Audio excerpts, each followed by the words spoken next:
This week, in my message, I spoke about God being a consuming fire. And we talked about this being an image not of destructiveness and God being out of control, but the idea that God is using his power to bring about purity in our lives, to take away those things that are unhealthy and not of him, in order to bring healing and restoration to us. As George MacDonald says, love loves to purity. And one aspect of this that's a difficult part for us to understand, and the reason that we struggle with this, is that sometimes that process to purity means that we find ourselves in places we don't want to be. We find ourselves suffering from various difficulties, various struggles.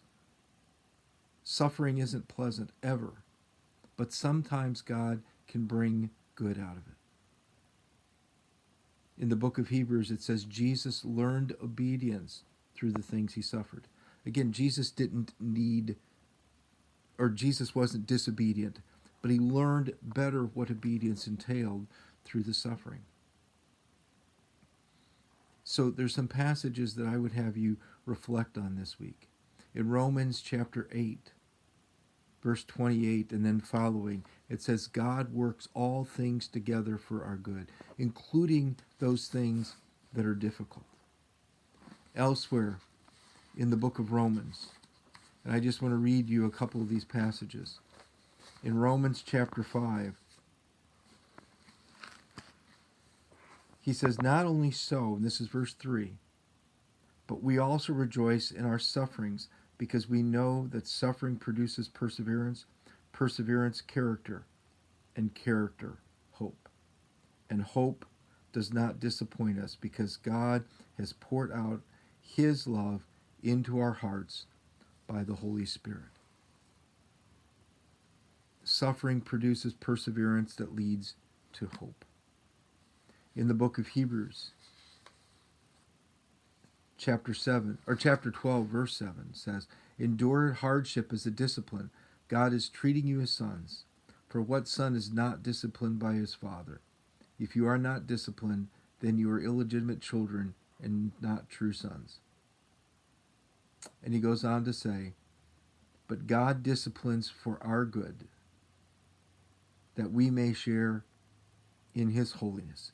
And he says, no discipline seems pleasant at the time, but painful. Later on, however, it produces a harvest of righteousness and peace for those who've been trained by it. And that's Hebrews 12, verses 7 through 11.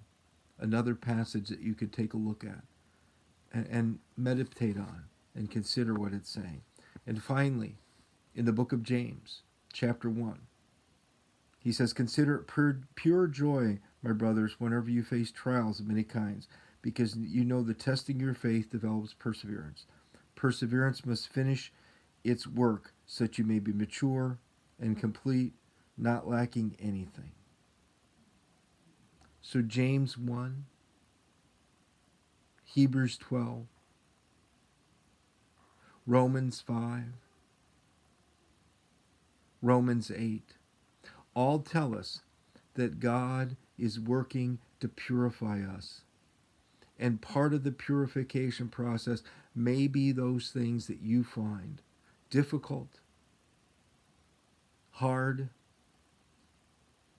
painful.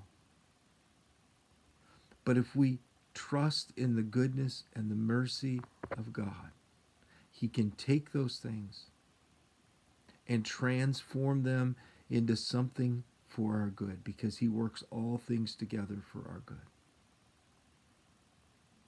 Not an easy thing to study, but I encourage you this week to study those passages and allow God's Spirit to speak to you.